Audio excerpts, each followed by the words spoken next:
Menjalani sunat bukan bagian dari Injil. Masalahnya adalah bahwa orang-orang Yahudi mengajarkan kepada orang Galatia yang percaya kepada Kristus bahwa mereka juga harus disunat jika mereka berharap untuk diselamatkan. Dan inilah yang ditentang oleh Paulus. Sunat tidak akan menyelamatkan Anda jika Anda tidak percaya kepada Kristus. Dan itu tidak akan berpengaruh apapun untuk meningkatkan keselamatan Anda jika Anda melakukannya. Saudara pendengar, bersama dengan saya Oti Priambodo dalam program Jalan 66. Senang sekali karena bisa mempersembahkan program yang memberikan pengetahuan Alkitabiah dan menyuguhkan kepada kita jalan keselamatan. Perjalanan pembelajaran kitab suci kali ini, kita akan memperhatikan surat Rasul Paulus, yaitu kitab Galatia, secara khusus pada pasal yang ke-5. Dalam kitab Nehemia, kita membaca bagaimana Ezra, sang imam, memimpin orang-orang Yerusalem dalam kebangkitan. Dengan naik ke atas podium dan membaca firman Tuhan kepada orang-orang yang berkumpul. Dan saat dia membaca firman Tuhan, sebuah tim imam yang berdedikasi akan memberikan makna dari kitab-kitab suci, sehingga ada pemahaman umum tentang segala sesuatu yang sedang dibaca. Inilah yang akan menjadi inti dari program ini, dan saat ini kita melihat pasal yang ke-5 dari kitab Galatia. Paulus terus membela Injil Kristus yang murni terhadap pengaruh koruptif dari mereka yang ingin menambahkan beberapa persyaratan dari hukum Musa. Paulus mengatakan itu harus sepenuhnya Kristus atau sepenuhnya hukum, tidak bisa keduanya. Dan kali ini Pak Yohanes akan menyampaikan pasal ini kepada kita dengan tema Sejalan dengan Roh. Saudaraku, berlawanan dengan apa yang mungkin banyak orang pikirkan. Bidah yang ada di gereja Galatia bukan hanya masalah doktrin yang salah. Ini adalah pertempuran antara kekuatan Tuhan dan kekuatan setan. Pertempuran ini tidak dilakukan dengan senjata atau bom ya. Inilah adalah pertempuran antara apa yang disebut Alkitab sebagai daging dan roh. Rasul Paulus telah memberitakan Injil kasih karunia melalui iman dalam Kristus kepada orang Galatia yang telah menerima Roh Kudus ketika mereka percaya dan mereka berjalan sangat baik sebagai gereja sampai mereka terpesona oleh beberapa orang yang datang yang disebut Judaizer yang mengajarkan bahwa iman dalam Kristus tidak cukup. Mereka juga harus melengkapi iman mereka dengan ketaatan kepada hukum Musa. Paulus yang tidak ada di sana untuk melakukan protes secara langsung, menulis surat ini kepada mereka mengatakan bahwa kembali bergantung pada hukum Musa sebenarnya adalah ketergantungan pada kemampuan daging untuk membuat dirinya benar. Tidak masuk akal setelah perjanjian baru diungkapkan yang kita miliki dalam Kristus. Yuk, mari kita baca bersama-sama Galatia pasal yang ke-5 dimulai dari ayat yang pertama. Supaya kita sungguh-sungguh merdeka, Kristus telah memerdekakan kita. Karena itu berdirilah teguh dan jangan mau lagi dikenakan kuk perhambaan. Itulah yang seberapa seriusnya ya kesalahan ini. Pilihan yang ada adalah apakah tetap sejalan dengan Roh Allah dalam Kristus atau kembali menjadi tunduk pada hukum yang sama dengan perbudakan spiritual. Ayat 2, sesungguhnya aku Paulus berkata kepadamu, jikalau kamu menyunatkan dirimu, Kristus sama sekali tidak akan berguna bagimu. Sekali lagi aku katakan kepada setiap orang yang menyunatkan dirinya, bahwa ia wajib melakukan seluruh hukum Taurat. Kamu lepas dari Kristus. Jikalau kamu mengharapkan kebenaran oleh hukum Taurat, kamu hidup di luar kasih karunia. Sebab oleh Roh dan karena iman, kita menantikan kebenaran yang kita harapkan. Sebab bagi orang-orang yang ada di dalam Kristus Yesus, hal bersunat atau tidak bersunat tidak mempunyai arti, hanya iman yang bekerja oleh kasih. Saudara, izinkan saya ingin menambahkan dimensi yang mungkin ini disebut sebagai kontroversial. Bukan karena Tuhan menentang mereka menjalankan hukum Musa ya, melainkan karena Dia telah repot-repot mengirim putranya Yesus Kristus untuk mati di kayu salib bagi para pendosa dan bangkit kembali, dengan demikian membayar seluruh hutang dosa kita. Dan Dia memerintahkan manusia untuk memperhatikan hal itu dan mematuhi panggilan untuk percaya kepadanya. Dan ketika manusia berdosa memutuskan bahwa pengorbanan Kristus tidak cukup, sehingga membutuhkan upaya hina dan menyedihkan, ya kita dalam menjalankan hukum untuk membuat cukup baik. Tuhan mungkin, ya bukan mungkin ya pasti ya tersinggung. Dan bayangkan ya betapa marahnya Yesus harus merasa setelah melalui semua penyiksaan itu untuk orang-orang ini, hanya mendengar mereka berkata, ya itu baik sih Yesus, tapi kami seharusnya mendukung kematian dan kebangkitan pengorbananmu dengan perbuatan baik. Hanya untuk jaga-jaga saja. Jika caramu itu gagal. Waduh, Roh Allah bersaksi tentang Kristus, bukan hukum. Dan jika kita ingin tetap sejalan dengan Roh Allah, kita perlu menaruh seluruh kepercayaan kita pada Yesus Kristus dan bukan pada kemampuan kita untuk menjadi baik.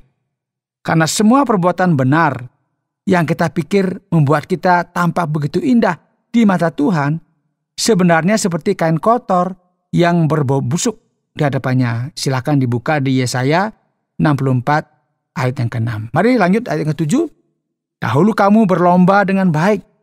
Siapakah yang menghalang-halangi kamu sehingga kamu tidak menuruti kebenaran lagi? Ajakan untuk tidak menurutinya lagi bukan datang dari Dia yang memanggil kamu. Sedikit ragi sudah mengkhamirkan seluruh adonan. Ini berarti bahwa sama seperti ragi ya, membuat seluruh adonan naik, mengembang begitu. Begitu juga sedikit ajaran palsu akan menyebabkan seluruh gereja terinfeksi.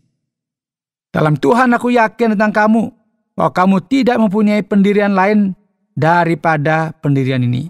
Tetapi barang siapa yang mengacaukan kamu, ia akan menanggung hukumannya, siapapun juga dia. Dan aku ini, saudara-saudara, jikalau aku masih memberitakan sunat, mengapakah aku masih dianiaya juga? Sebab kalau demikian, salib bukan batu sandungan lagi. Baiklah mereka yang menghasut kamu itu mengembirikan saja dirinya. Ini kata-kata yang keras dari Kristus melalui Paulus ya, menganggap kesalahan mereka sebagai pelanggaran yang sangat serius dan obatnya tegas. Lihat, salib Kristuslah yang memberikan kita kedudukan untuk diselamatkan, bukan pekerjaan kita. Dan tampaknya semua yang perlu Paulus sampaikan untuk menghindari penganiayaan adalah dengan mengatakan, baiklah, saya akui mungkin menjaga hukum Musa untuk meningkatkan keselamatan kita mungkin hal yang buruk.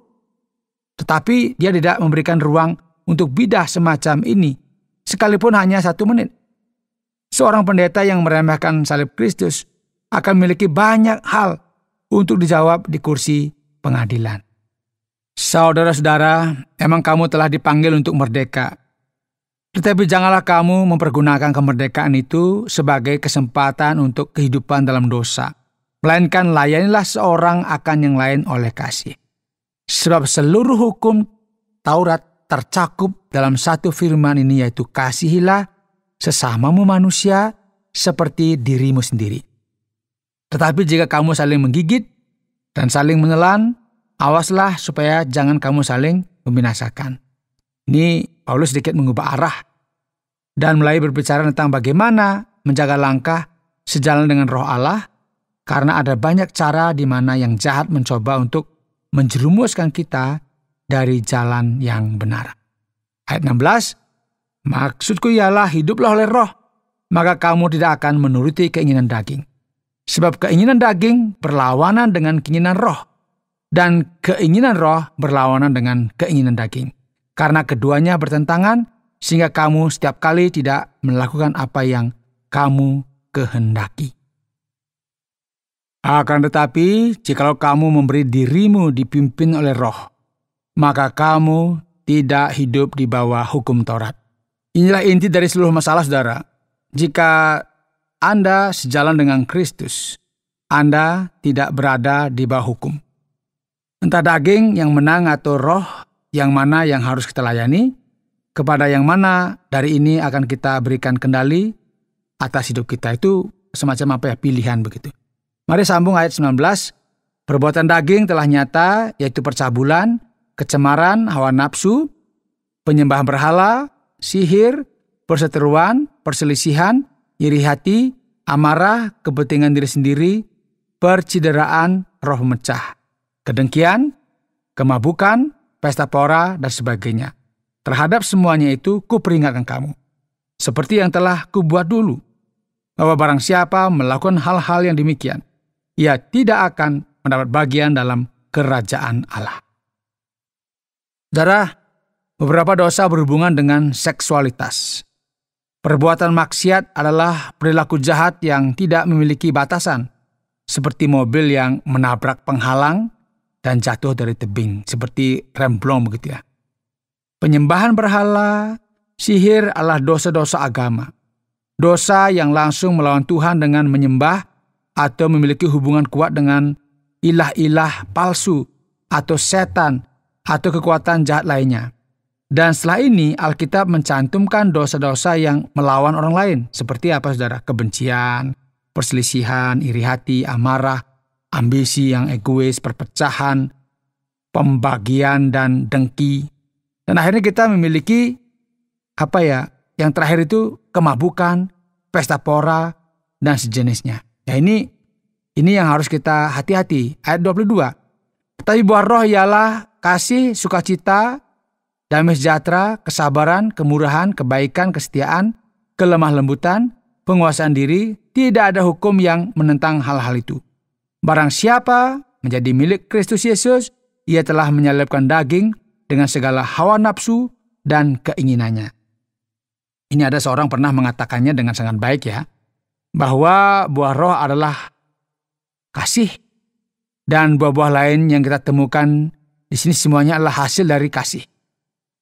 Semua kualitas Kristen yang baik berasal dari satu hal yang benar-benar penting, dan itu adalah cinta kasih, yang merupakan kemampuan untuk menempatkan Tuhan di tempat pertama, dan kemudian orang lain sebelum diri kita sendiri.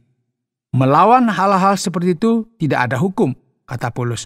Karena ketika kita sejalan dengan Roh Kristus, kita tidak memerlukan hukum. Karena kita akan melakukan hal yang benar, karena kita ingin melakukannya, bukan karena kita harus melakukannya. Ayat 25. Jikalau kita hidup oleh Roh, baiklah hidup kita juga dipimpin oleh Roh. Dan janganlah kita gila hormat, janganlah kita saling menantang dan saling mendengki. Demikian saudara, sudah kita dengarkan dari Galatia pasal 5 ayat pertama sampai dengan yang ke-26. Anda sedang mendengarkan Jalan 66 dalam rangkaian pembahasan Galatia pasal yang kelima, yang telah dijelaskan oleh Pak Yohanes dengan topik Sejalan dengan Roh. Baiklah, sekarang kita akan beranjak pada bagian tanya jawab. Pak Yohanes, saya pikir Rasul Paulus mengatakan kepada orang Galatia adalah, jika Anda berusaha dibenarkan di hadapan Tuhan dengan disunat, maka Anda harus melanjutkan dan mengikuti seluruh hukum. Iya, Pak Oti. Dan kita harus melakukannya dengan sempurna. dari lahir hingga mati. Tidak ada seorang pun yang pernah melakukan hal itu kecuali Yesus sendiri. Dan dia melakukannya atas nama kita agar kita bisa dibenarkan dengan cara lain. Yaitu apa? Dengan percaya pada apa yang telah dikatakan dan dilakukan oleh Tuhan. Sekarang orang Galatia telah percaya kepada Paulus ketika dia memberitakan Injil kepada mereka. Tetapi mereka mulai bingung, gundah gulana, karena ada guru-guru palsu. Itulah sebabnya Paulus berkata, "Kamu sedang berlari dalam perlombaan yang baik. Siapa yang menghalangi kamu dan membuat kamu berhenti mematuhi kebenaran?" Kebenaran itu adalah bahwa kita dibenarkan di hadapan Tuhan melalui iman kepada Kristus. Jemaat Galatia dalam upaya mengikuti hukum akhirnya melupakan hal mendasar, yaitu kasih berdasarkan iman. Berikut Pak Yones, apa sebenarnya sunat itu dan mengapa hal itu sangat ditekankan oleh orang-orang Yahudi? Ya, sunat adalah praktek kuno yang ditetapkan oleh Tuhan sebagai tanda perjanjian Abraham dan dimaksudkan sebagai tanda perjanjian di antara Tuhan dan Israel. Anda bisa membaca hal ini lebih detail lagi dalam kitab Kejadian pasal 17. Jadi ada operasi kecil begitu ya, melibatkan pemotongan sebagian kulub yang terletak di ujung kemaluannya laki-laki. Anda tahu anggota tubuh pria kan? Nah itu harus dipotong. Ujungnya istilah sekarang itu disunat.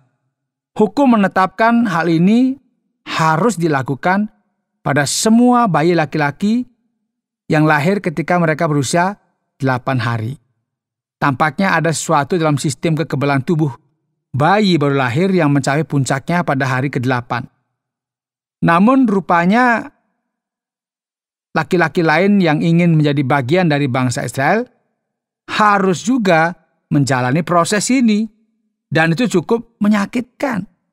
Dan idenya adalah bahwa pria yang menyenangkan Tuhan harus bersedia mengendalikan keinginan dagingnya. Itu idenya.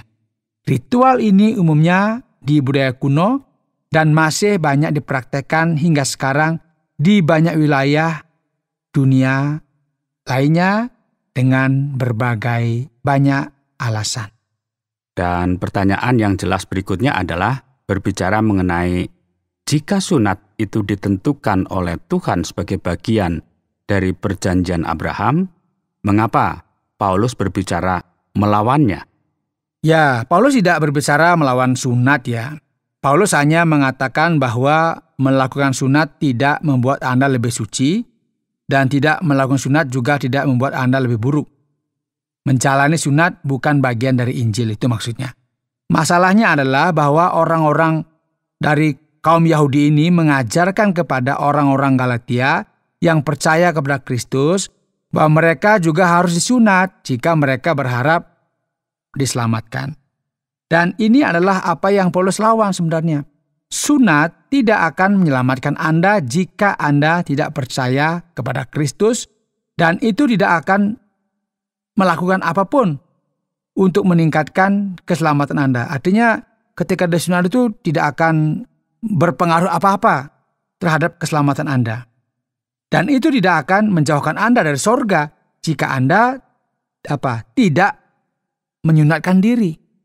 Jika Anda percaya kepada Kristus, itu maksudnya. Ini sedikit seperti pembaptisan, ya. Yesus mengatakan mereka yang percaya kepadanya dan dibaptis akan diselamatkan.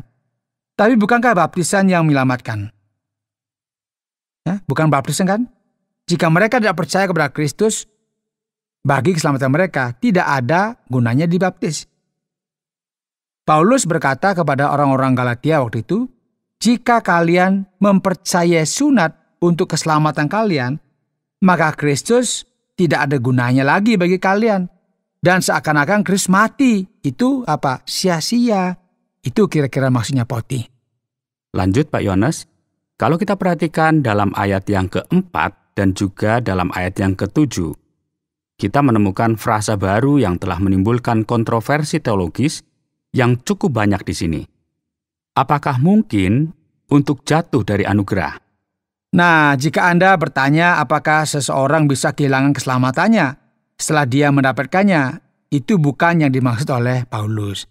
Ini bukanlah pertanyaan tentang apakah seseorang bisa kehilangan keselamatan setelah mereka diselamatkan.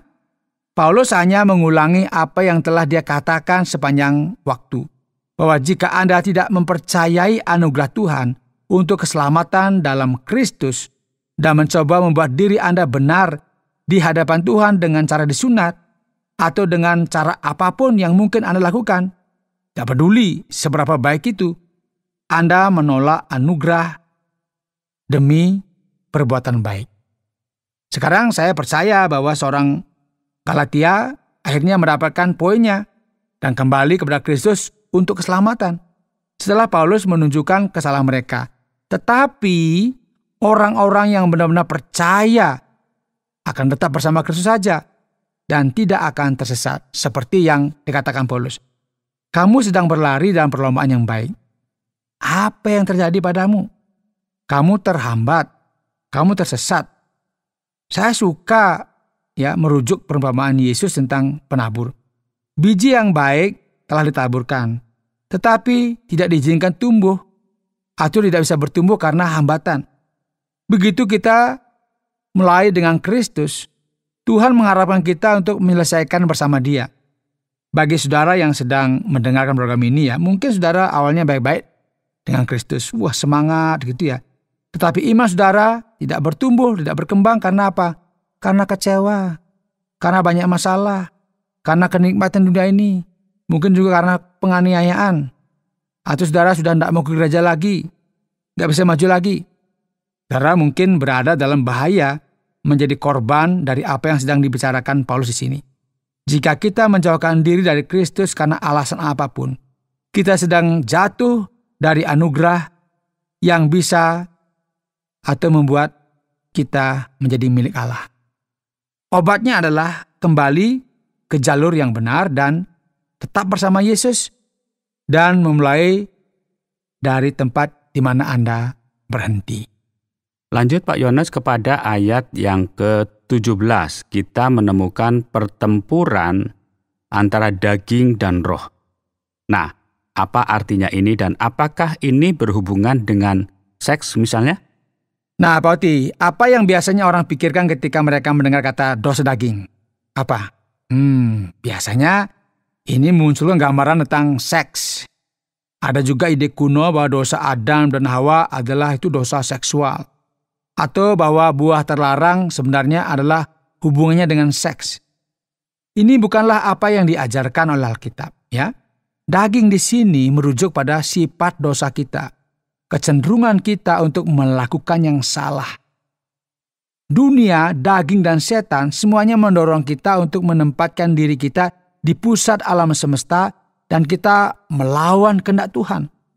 Misalnya kebencian, keinginan untuk balas dendam, itu adalah keinginan daging. Iri hati, kesombongan, cemburu, sihir, dan penyembahan berhala, semua ini adalah tindakan daging. Hasil dari sifat dosa kita.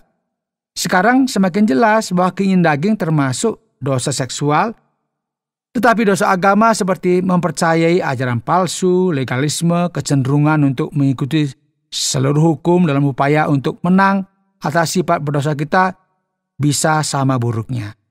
Dan Paulus sangat jelas di sini, aku memperingatkan kamu seperti yang pernah aku lakukan sebelumnya, bahwa mereka yang hidup seperti ini tidak akan mewarisi kerajaan Allah.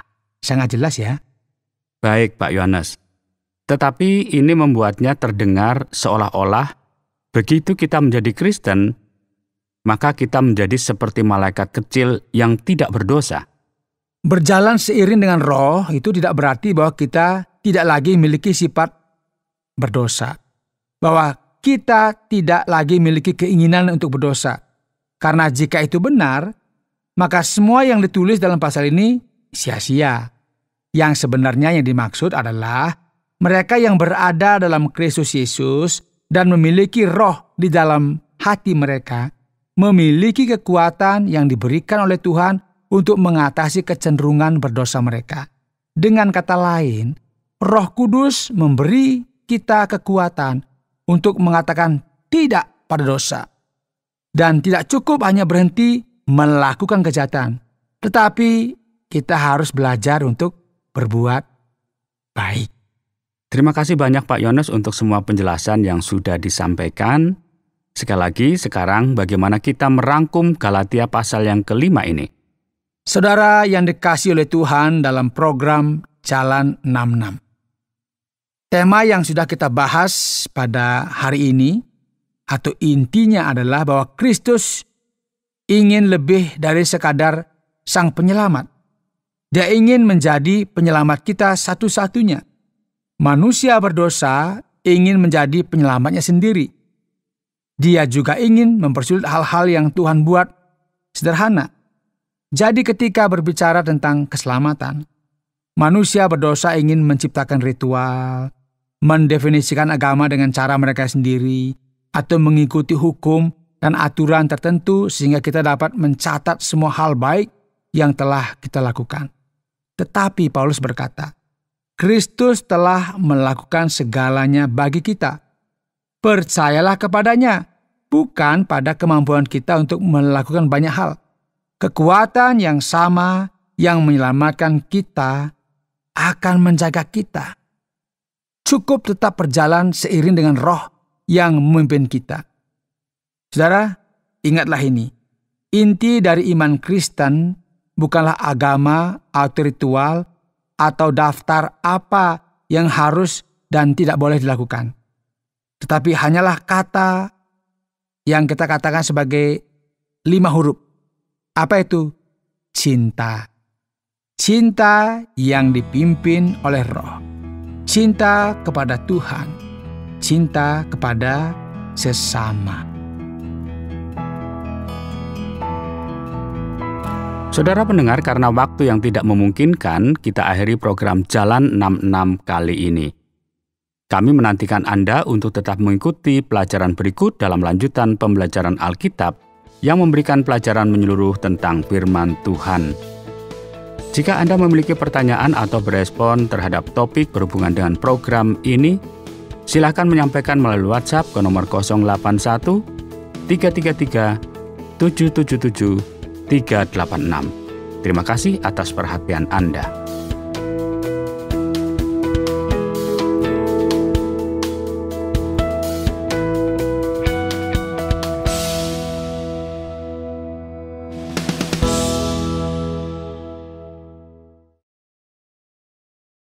Terima kasih Anda sudah mengikuti program kami. Jika Anda diberkati, jangan lupa like, komen, dan share supaya Anda tidak ketinggalan setiap program terbaru kami. Jangan lupa juga untuk subscribe channelnya dan nyalakan loncengnya. Jika Anda ingin mendukung pelayanan kami, bisa melalui rekening kami berikut ini atau menghubungi kami di sini.